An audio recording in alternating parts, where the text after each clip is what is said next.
अहिंसा ही मनुष्याची सर्वात मोठी ताकद आहे आणि ती जगातील कोणत्याही शस्त्रापेक्षा अधिक ताकदवान आहे। तुमच्या आजूबाजूला घडत असलेल्या घटना पाहिल्या ना की जगात अहिंसेच्या शिकवणीचीच सर्वाधिक गरज आहे। तोच अहिंसेचा संदेश घेऊन अवघ्या जगाला अहिंसेची शिकवण देणाऱ्या महात्मा गांधींची आज जयंती। त्यांच्या आठवणींना उजाळा देऊन सुरुवात करूया आजच्या झिरो अवरला। नमस्कार, मी विजय साळवी। झिरो अवरच्या विशेष भागात आपलं स्वागत। महाविकास आघाडी आणि महायुतीचं विधानसभेसाठीचं जागा वाटप अंतिम टप्प्यात आलंय आणि दोन्ही पातळ्यांवरच्या जागा वाटपातील बातम्यांचं आपण आज विश्लेषण करणार आहोत। मात्र आजच्या भागाची सुरुवात करूया महाविकास आघाडीच्या जागा वाटपातील इनसाइड स्टोरीनं। मवियानं लोकसभा निवडणुकीआधी ज्या लवचिकतेनं जागा वाटपाचं कोडं सोडवलं तीच लवचिकता विधानसभेसाठीच्या जागा वाटपात दाखवताना महाविकास आघाडीची दमछाक होताना दिसते आणि त्याच्यासाठी कारणही तसंच आहे। लोकसभेआधी उद्धव ठाकरेंची शिवसेना आणि शरद पवारांच्या राष्ट्रवादी काँग्रेसमध्ये खिंडारं पडली आणि नव्या चेहऱ्यांना पुढे येण्याची संधी मिळाली। पण लोकसभा निवडणुकीतल्या मोठ्या यशानंतर आता मवियातच जागांवरून चढाओढ सुरू झाल्याचं गेल्या 2 महिन्यांपासून दिसतंय। आता हेच पहा ना, गेल्या 3 दिवसांपासून मवियाच्या रोज बैठका होत आहेत। अगदी आजही बैठक झाली आणि या बैठकीला ठाकरेंची शिवसेना, शरद पवारांची राष्ट्रवादी काँग्रेस आणि काँग्रेसचे काही प्रमुख नेते उपस्थित होते। आतापर्यंत 200 पेक्षा जास्त जागांवर एकमत झाल्याची माहिती ही राष्ट्रवादीचे आमदार जितेंद्र आव्हाडांनी दिली। पण त्याशिवाय जागा वाटपाच्या चर्चेतील एक इनसाइड स्टोरी आहे, ती आता आम्ही तुम्हाला सांगणार आहोत। मवियाच्या बैठकांमध्ये जागा वाटपात चर्चा या विभाग निहायच झाल्या। सिटिंग गेटिंग म्हणजे जिथं ज्या पक्षाचा सिटिंग आमदार आहे ती जागा त्याच पक्षाला सोडण्याचा फॉर्म्युलाही मांडण्यात आला आणि त्यानुसार जागा वाटपाचं सत्र सुरू झालं। सुरुवात उत्तर महाराष्ट्रातून झाली, त्यानंतर विदर्भ, मराठवाडा, पश्चिम महाराष्ट्र, कोकण आणि मुंबई उपनगर अशा विभागवार समित्यांची स्थापना झाली। त्यांच्या चर्चेनंतरच कोणती जागा कोणत्या पक्षाला जाणार याचे निर्णय झाले। त्यानुसार विदर्भात काँग्रेसला जास्त जागा मिळण्याची शक्यता आहे। पश्चिम महाराष्ट्रातील जास्त जागा या शरद पवारांच्या वाट्याला येतील। इकडे मुंबई आणि मुंबई उपनगर तसंच कोकणात ठाकरेंच्या शिवसेनेचं पारडं हे जड राहू शकतं।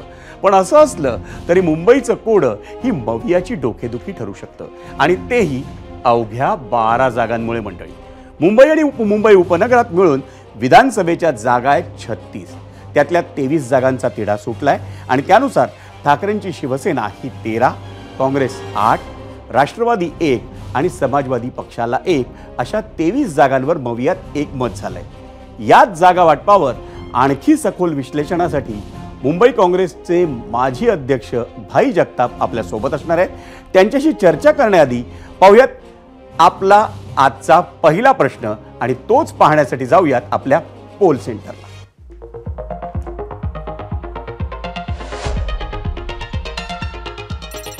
आजचा पहिला प्रश्न काय होता? मुंबईत कोणत्या पक्षानं जास्त जागा लढवल्या तर मवियाला मोठं यश मिळेल? अर्थातच 3 पर्याय: काँग्रेस, शिवसेना ठाकरेंची आणि राष्ट्रवादी शरदचंद्र पवार।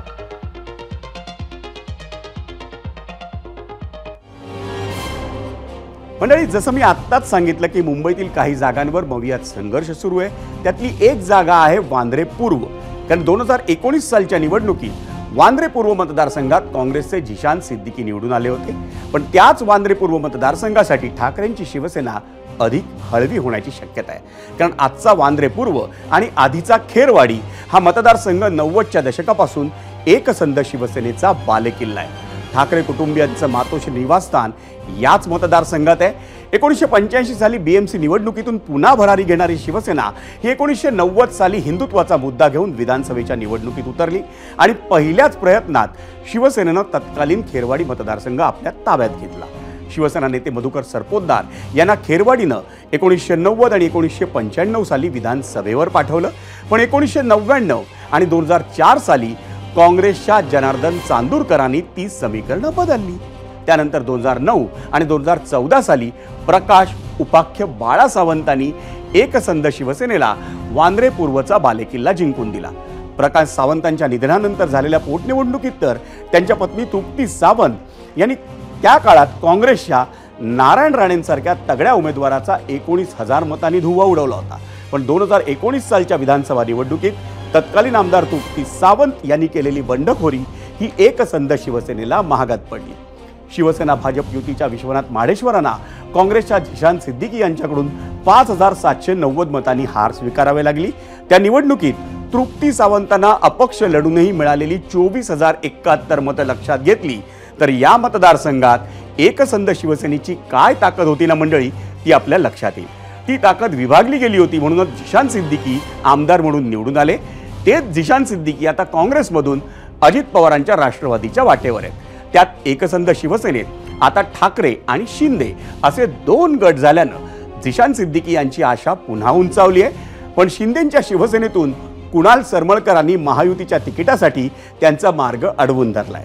त्याचवेळी ठाकरेंची शिवसेना या मतदारसंघातून वरुण सरदेसाईंसारख्या नव्या दमाच्या उमेदवारावर विश्वास टाकण्याच्या तयारीत आहे. याचं कारण शिंदेंच्या बंडानंतर ठाकरेंच्या शिवसेनेत नेतृत्वाचा खांदेपालट करण्याची हीच वेळ आहे. आणि दुसरं म्हणजे वरुण सरदेसाई हे नेतृत्व ठाकरेंच्या नात्यातलं आणि युवकांच्या राजकारणात ताऊन सुलाखून निघालेलं नाव आहे. वरुण सरदेसाईंच्या रूपानं वांद्रे पूर्व या बालेकिल्ल्याची सूत्र पुन्हा आपल्या पक्षाच्या हाती यावीत ही ठाकरेंची इच्छा आहे. पण आता काँग्रेसच्या भाई जगतापांनी याच वांद्रे पूर्ववर आपला दावा सांगितलाय. बांद्रा ईस्ट ही आमची परंपरागत जागा आहे. तिथे आमचा हा पण निवडून आला, आमदार सुद्धा निवडून आला आणि ती आमच्या हक्काची जागा आहे. परंतु अशा अनेक ठिकाणी त्यांच्याही जागा होत्या त्यांचे आमदार निवडून आले होते. ते जरी त्यांच्याबरोबर राहिले नाहीत, ते आता शिंदे गटात आहेत काही, परंतु त्या जागा काँग्रेस त्यावेळेला शिवसेनेने निवडून आणल्या होत्या. आणि त्यामुळे आमचा प्रयत्न असा आहे की 36 पैकी जास्तीत जास्त जागांमध्ये एकमत होऊन वाटप चांगला व्हावा असा आमचा प्रयत्न आहे. म्हणजे आता जागा वाटपाची जितकी चर्चा सुरू आहे त्यासाठी 2 निकाल महत्त्वाचे ठरतात आणि ते म्हणजे गेल्या वेळचा विधानसभेचा आणि नुकत्याच पार पडलेल्या लोकसभा निवडणुकीचा निकाल. मुंबईसह उपनगरात काय होती आकडेवारी ते पाहण्यासाठी जाऊयात आपल्या मीडिया सेंटरला. विधानसभा 2019चा निकाल आपण पाहतोय. मुंबई उपनगर ज्याच्यामध्ये 36 जागा आहेत, त्यापैकी भाजपला 16 जागा मिळाल्या होत्या. शिवसेना ती त्या काळात एकसंध होती, 14 जागा, काँग्रेसला 4 आणि राष्ट्रवादी तेव्हा एकसंध होती, तिला 1 जागा मिळाली होती. मुंबईतलं संख्याबळ आपण लोकसभा 2024 म्हणजे आत्ताच झालेल्या लोकसभा निवडणुकीतलं पाहतोय. महायुतीला 2 जागा मिळाल्या, पण मवियाला मुंबईत 4 जागा मिळाल्या.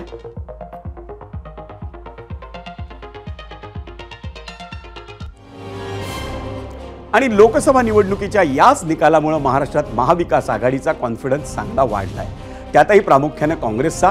म्हणूनच आगामी विधानसभा निवडणुकीत जास्तीत जास्त जागा पदरात पाडून घेण्याचा प्रयत्न हा काँग्रेसकडून सुरू आहे. गेल्या 3 दिवसांपासून सुरू असलेल्या बैठकांची पुढची फेरी आज पार पडली. त्यात मवियाचे लहान मित्र पक्षही दिसले, जसा समाजवादी पक्ष. समाजवादी पक्षाचे नेते अबू आझमी आज मवियाच्या बैठकीला उपस्थित होते.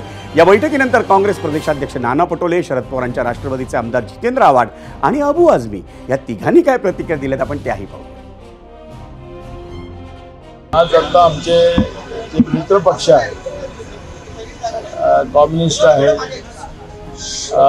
समाजवादी आहे, या सगळ्या पक्षांच्या प्रमुखाशी सुद्धा चर्चा सुरू झालेली आहे.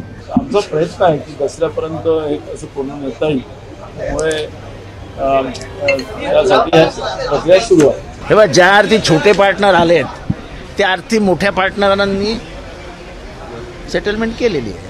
हम 12 सीट मांग रहे हैं, लेकिन फिर भी हमारी जो भी सेटलमेंट होगा हम उस पर रहेंगे. मुंबई मध्ये किती जागा लढणार आहे? कारण अनुशक्ती अरे वो कोई चिंता ही नहीं की जितनी हम पूरी 288 सीट हम लड़ने वाले हैं. महाविकास आघाड़ी हम सब एक मिलकर लड़ेंगे.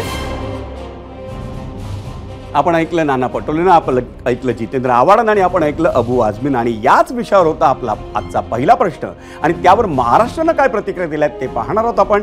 त्यासाठी जाऊयात मीडिया सेंटरला. आजचा प्रश्न काय होता तर मुंबईत कोणत्या पक्षानं जास्त जागा लढवल्या तर मवियाला मोठं यश मिळेल.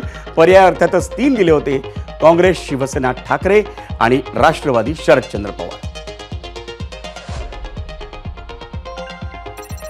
यावर सर्वसामान्य नागरिकांनी काय प्रतिक्रिया दिल्या आहेत? यूट्यूबवर भागवत जाधव म्हणतायत, लोकसभेत शिवसेनेमुळे काँग्रेसचे जास्त उमेदवार निवडून आले, हे काँग्रेसनं विसरून चालणार नाही. यूट्यूबवरच सूर्याप्रकाश म्हणतायत मुंबईचं मत फक्त हिंदुत्व आणि विकासाला म्हणजेच महायुतीला.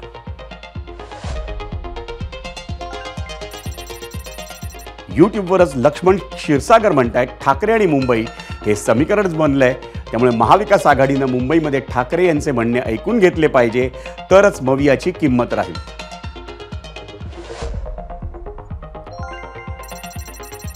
आदित्य जोशी यूट्यूबवर म्हणतायत राज्यात पुन्हा महायुती सरकार येणार आहे, शिंदे यांची खरी शिवसेना आणि भाजपा जास्त जागा जिंकणार.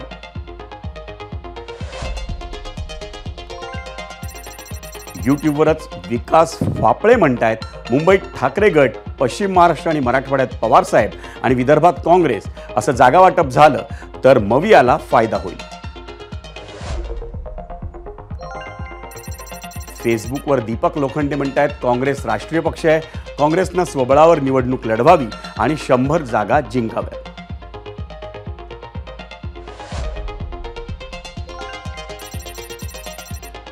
लोकसभेप्रमाणे विधानसभेला सुद्धा मुंबईत ठाकरे पॅटर्न चालणार असं म्हणतायत विनायक डायरे टेक्सवर.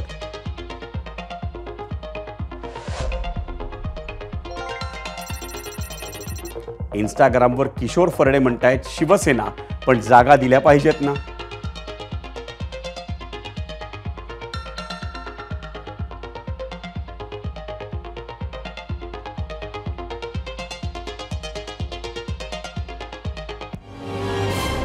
आणि मुंबईच्या जागा वाटपाविषयी किंवा मवियातल्या जागा वाटपाविषयी चर्चा करण्यासाठी आपल्या सोबत आहेत मुंबई काँग्रेसचे माजी अध्यक्ष भाई जगताप, आणि त्यांच्याशी चर्चा करण्यासाठी आपण जाऊयात गेस्ट सेंटरला.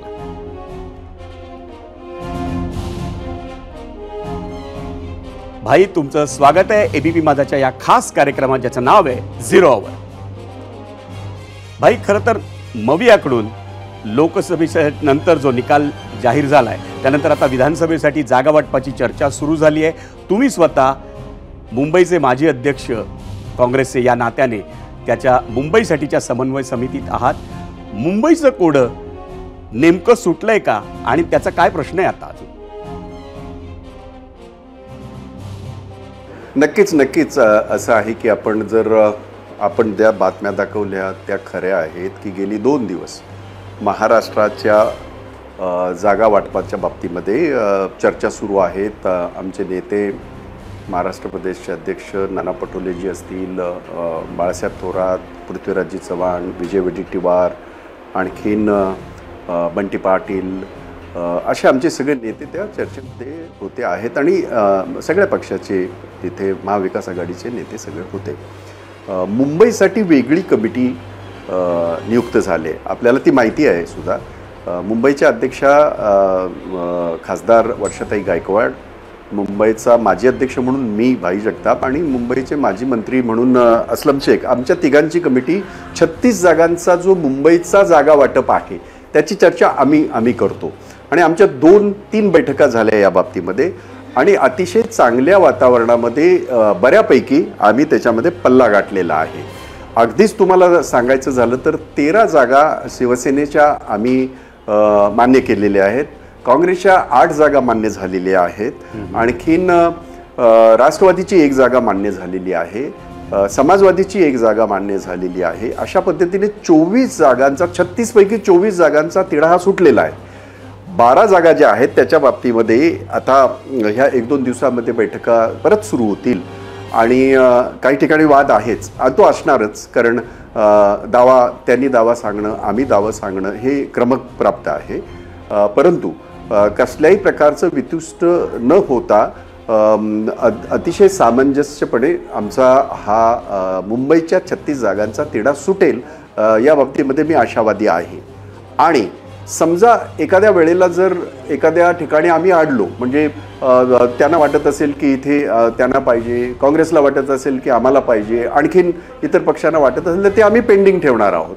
आणि मग आमचे नेते, वरिष्ठ नेते राहुल गांधी असतील, खारगे साहेब असतील, वेणुगोपालजी असतील आणि आमचे जनरल सेक्रेटरी इन्चार्ज चेनितलाजी असतील, त्यांच्या लेवलवर ते सुटलं जाईल. उद्धव ठाकरेजी असतील त्या ह्याच्यामध्ये, पवारसाहेब असतील. त्यामुळे मुंबईच्या जागांबद्दल कसल्याही प्रकारे अडचण होणार नाही अशा पद्धतीचं वातावरण, अशा पद्धतीच्या बैठका आमच्या फार चांगल्या पद्धतीने चाललेल्या आहेत. भाई, हे सगळं तुम्ही सांगताय म्हणून आपण खरं मानूया, पण उरलेल्या 12 किंवा 13 जिथे मवियामध्ये अजूनही संघर्ष आहे, त्या जागा नेमक्या कोणत्या आणि तिथं कोणाकोणामध्ये संघर्ष, हे तुम्ही सांगू शकाल का? नाही, असं आहे की त्या नेमक्या मी सांगणं तितकंसं योग्य होणार नाही. आपणही मला त्या बाबतीमध्ये माफ करा. त्याचं कारण असं आहे की त्या चर्चेचं जर मी बाहेर काय बोललो तर मग मी जबाबदार एक हे आहे, माजी काँग्रेसचा अध्यक्ष आहे आणि याचा कमिटीचा सदस्य आहे, ते योग्य राहणार नाही. परंतु मी तुम्हाला एक साधारण, कारण हे सगळं मीडियात आलेलं आहे, प्रिंट मीडियामध्ये आलेलं आहे, तुम्ही सगळ्यांनी दाखवलेलं आहे, म्हणून मी त्याच्या बाबतीमध्ये सांगितलं. आता महाराष्ट्राच्या ज्या 252 जागा आहेत त्या बाबतीमध्ये काय तिथे परिस्थिती आहे मला त्यातली काही माहीत नाही, कारण त्याच्यामध्ये मी त्या चर्चेमध्ये नसतो. म्हणून मुंबईच्या बाबतीमध्ये मी आपल्याला स्पष्टपणे सांगितलं की आत्तापर्यंत त्यांच्या 13 असतील, आमच्या 8 असतील, 21 झाल्या. एक याची राष्ट्रवादीची झाली, एक समाजवादीची जी जागा हे झाल्या, अशा 23 जागा, टू बी मोर स्पेसिफिक अशा 23 जागा ज्या आहेत त्यांचा हा आमचा जो काही तिढा आहे हा सुटलेला आहे.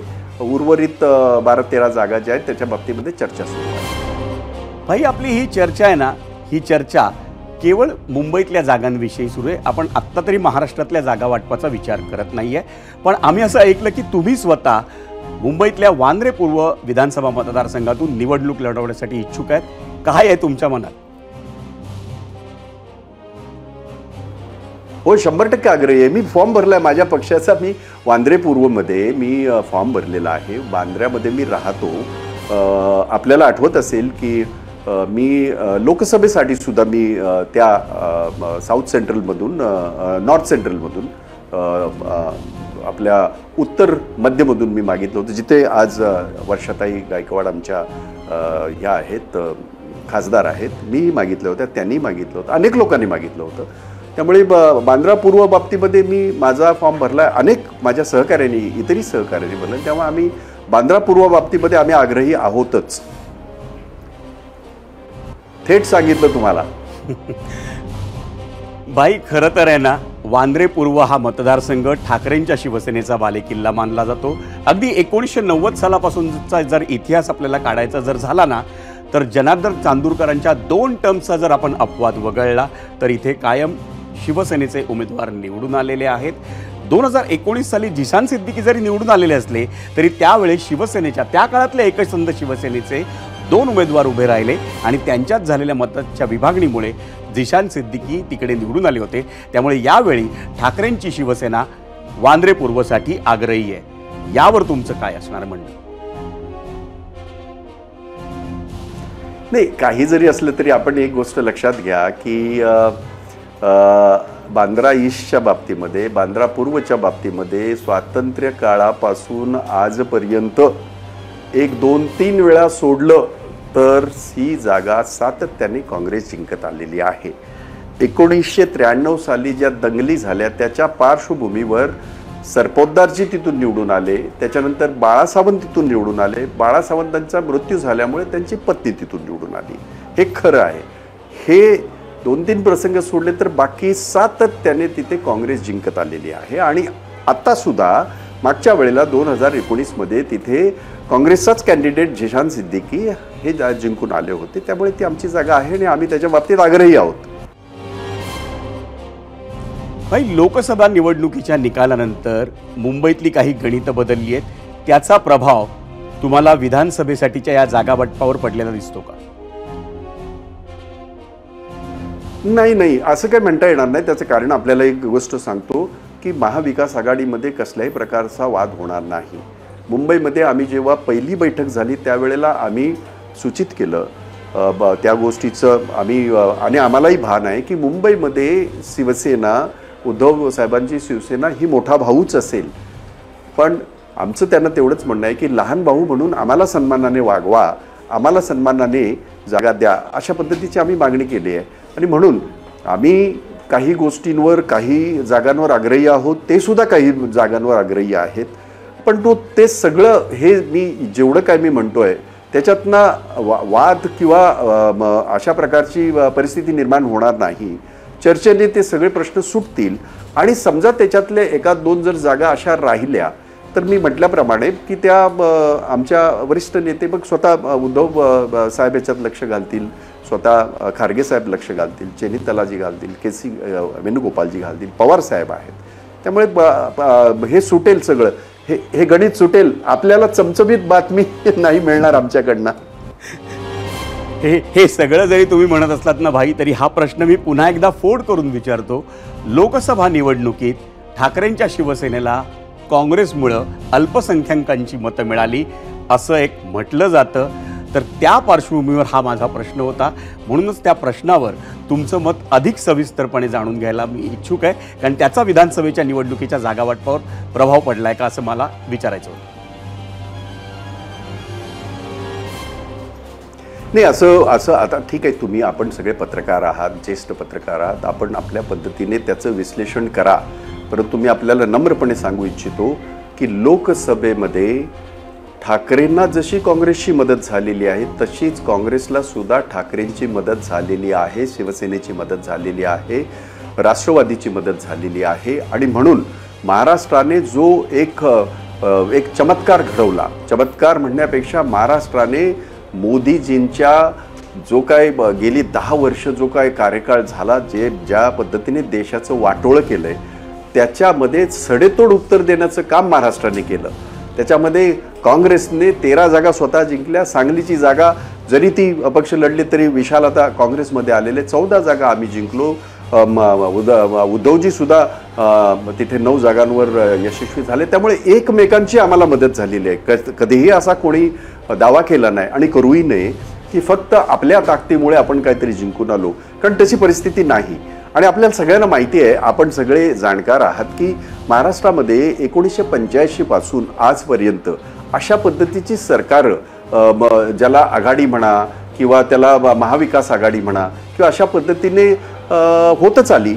अगदीच म्हणायचं झालं, मी त्याचा इतिहास भूगोल सांगत नाही, परंतु त्यावेळेला आम्ही जेव्हा निवडून आलो होतो 95च्या पूर्वी, त्यावेळेला सुद्धा आम्हाला पूर्ण बहुमत नव्हतं. 135 जागा काँग्रेसला, आणि काँग्रेस एकत्र होती, म्हणजे पवारसाहेब पण काँग्रेसमध्ये होते त्यावेळेला अपक्षांच्या पद्धतीने आम्ही सरकार स्थापन केलं. 95ला जेव्हा यांचं सरकार आलं त्यावेळेला सुद्धा यांना म्हणजे दोघांना मिळून शिवसेना आणि भाजप मिळून सुद्धा त्यांच्याकडे बहुमत नव्हतं. पण त्यावेळेला 45 हे अपक्ष निवडून आले होते. आपण लक्षात घ्या, त्यांच्याबरोबर त्यांनी सरकार स्थापन केलं. 2002ला सुद्धा पवारसाहेब वेगळे लढले, आम्ही वेगळे लढलो, परंतु आम्ही एकत्रित विकास आघाडी म्हणून आम्ही हे केलं, आघाडी म्हणून आघाडीचं आम्ही सरकार स्थापन केलं. त्यामुळे गेली जर आपण बघितलं 30-35 वर्ष महाराष्ट्रामध्ये अशा पद्धतीने एका पक्षाचं सरकार हे आलेलं नाही. या बाबतीमध्ये भाजपने फार बेडक्या फुगवल्या म्हणजे फार त्यांनी असं वल्गना केल्या, विशेषतः देवेंद्र फडणवीस आणि त्यांच्या सगळ्या लोकांनी. परंतु त्यांनाही सुद्धा ते करता नाही आलं. 105 पर्यंत ते पोचले, हे खरं आहे. परंतु एका पक्षाचं सरकार महाराष्ट्रामध्ये गेली 30-35 वर्ष नाही आलेलं. आणि त्याच्यावरनं एक गोष्ट आपल्याला लक्षात येईल की सगळ्यांना एकमेकाची गरज आहे. आपण कितीही काय म्हणालो, कमी जास्त प्रमाणामध्ये होऊ शकेल, परंतु एकमेकाची गरज आहे. भाई, तुमच्या माहितीसाठी सांगतो, झिरोवर या कार्यक्रमात आम्ही रोज सर्वसामान्य प्रेक्षकांना, जे ABP माझाचे प्रेक्षक आहेत, त्यांना 2 प्रश्न विचारतो सोशल मीडियावर अर्थात, आणि त्यांच्या प्रतिक्रिया त्याच्यावरून घेतो. आजचा झिरोवर मधला पहिला प्रश्न असा होता, मुंबईत कोणत्या पक्षानं जास्त जागा लढवल्या तर मवियाला मोठं यश मिळू शकेल, हा होता आजचा पहिला प्रश्न. हाच प्रश्न घेऊन जर मी तुमच्याकडे आलो तर त्या प्रश्नावर तुमचं उत्तर काय असेल भाई? हो, मग पटलं ना. पण शिवसेना मुंबईमध्ये मोठा भाऊ आहे, कोकणामध्ये मोठा भाऊ आहे, परंतु महाराष्ट्राच्या उर्वरित भागामध्ये विदर्भ झाला, मराठवाडा झाला, पश्चिम महाराष्ट्र झाला, याच्यामध्ये काँग्रेस पक्ष मोठ्या भावाची भूमिका निभावेल. पश्चिम महाराष्ट्रामध्ये पवारसाहेब मोठ्या भावाची कदाचित भूमिका निभावतील. त्यामुळे असं एकाच बाजूचं नाही सांगता येणार. आणि मी तुम्हाला सांगितलं, तुमच्या ह्या प्रश्नापूर्वीच मी आपल्याला उत्तर दिलं, गेल्या 30-35 वर्षाचा महाराष्ट्रातल्या निवडणुकीचा आढावाच मी आपल्यासमोर ठेवला. की आपल्याकडे एका पक्षाला असं नाही सांगता येणार की मीच एकटा मोठा भाऊ आहे आणि बाकीचं कोण नाही, असं कोणालाही सांगता येणार नाही आणि असं कोणी सांगितलेलं सुद्धा नाही. त्यामुळे सगळं व्यवस्थितरित्या होईल. जागा वाटपांबद्दल मागे पुढे होणं, आग्रह राहणं किंवा एखाद्या जागेवर अडून राहणं हे होईलच. पण शेवटी अंतिमतः याच्यामध्ये चांगला तोडगा निघेल आणि सगळ्यांना सन्मानाने जागा मिळतील. भाई आणखी एक माहिती देतो आणि ती अशी आहे की हा जेव्हा प्रश्न आम्ही प्रेक्षकांना विचारला संध्याकाळी 5:30-6 वाजेपर्यंत, आता कौल आत्तापर्यंत सुरू आहे, पण 5:30-6 वाजेपर्यंत याच्यावरती जवळपास 1,00,000-1,25,000 नागरिकांनी आपली प्रतिक्रिया नोंदवली होती आणि त्यापैकी 80%हून अधिक नागरिकांनी ठाकरेंच्या शिवसेनेच्या बाजूनं कौल दिला होता. काँग्रेसच्या बाजूनं 12% आणि शरद पवारांच्या राष्ट्रवादीच्या बाजूनं साधारण 6 ते 8% नागरिकांनी कौल दिला होता. आता तुम्ही काय म्हणाल? नाही, मी तुम्हाला तुमच्या प्रश्नाचं उत्तर खरं तर मी सुरुवातीलाच दिलं. मुंबईमध्ये आमची भूमिका छोट्या भावाचीच असेल, कोकणामध्ये आमची भूमिका छोट्या भावाचीच असेल. आम्ही कधीही दावा केला नाही की मुंबईमध्ये आम्ही मोठ्या भावाची भूमिका आहे. पण विदर्भामध्ये मोठा भाऊ हा काँग्रेसचाच असू शकतं, मराठवाड्यामध्ये काँग्रेसच मोठा भाऊ असू शकतं. ही वस्तुस्थिती तुम्हालाही माहिती आहे, तुम्ही फील्डवर फिरणारी माणसं आहात. आणि म्हणून मी सांगितलंय की मुंबईमध्ये हे आपण सांगताय ती आकडेवारी खरी, तुम्ही सांगताय खरी असेल ती, तरी सुद्धा एक गोष्ट आपल्याला मी नम्रपणे सांगतो, मुंबईच्या आम्ही ज्या ह्या लोकसभेमध्ये ज्या जागा जिंकल्या ह्या एकमेकाच्या मदतीनेच जिंकल्या हे आपल्याला लक्षात घ्या. मग अगदी दक्षिण मुंबईची जागा असेल शिवसेनेची, अरविंद सावंतांची भाईंची ती जागा असेल, मग अनिल देसाईंची जागा असेल किंवा अगदीच म्हणायचं झालं तर संजय पाटलांची जागा असेल, अगदी आमच्या वर्षाताईंची जागा असेल, ह्या सगळ्या जागा जर बघितलात आपण तर त्याचं मताधिक्य फार नाही आहे. त्यामुळे एकमेकाच्या मदतीने हे सगळं आम्ही जिंकलेलो आहोत. तशाच पद्धतीने आम्ही मुंबईमध्ये एकमेकाच्या मदतीने 36 पैकी जास्तीत जास्त जागा आम्ही जिंकणार. भाई, या सविस्तर चर्चेसाठी तुम्ही आज 0 ओव्हरसाठी खास वेळ दिलात, त्याबद्दल तुमचे आभार. मंडळी, मी आता भाई जगताप यांना ज्या पोल रिझल्ट विषयी सांगितलं तोच पोल रिझल्ट पाहण्याचे आपण जाऊया पोल सेंटरला. तिथं जवळपास 1.5 लाखाहून जास्त जणांनी आपलं मत नोंदवलंय. रिझल्ट पाहूया.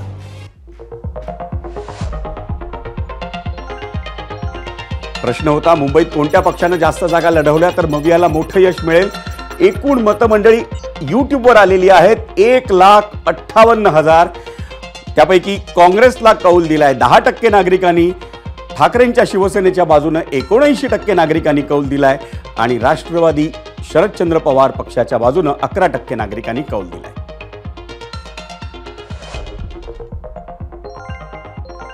इंस्टाग्रामवर एकूण मतं आली 2,000. त्यापैकी काँग्रेसच्या बाजूनं 17% नागरिकांनी कौल दिलाय, शिवसेना ठाकरेंच्या बाजूनं दिलाय 68% नागरिकांनी कौल आणि 15% नागरिक म्हणतायत राष्ट्रवादी शरदचंद्र पवार पक्षानं जास्त जागा लढवाव्या.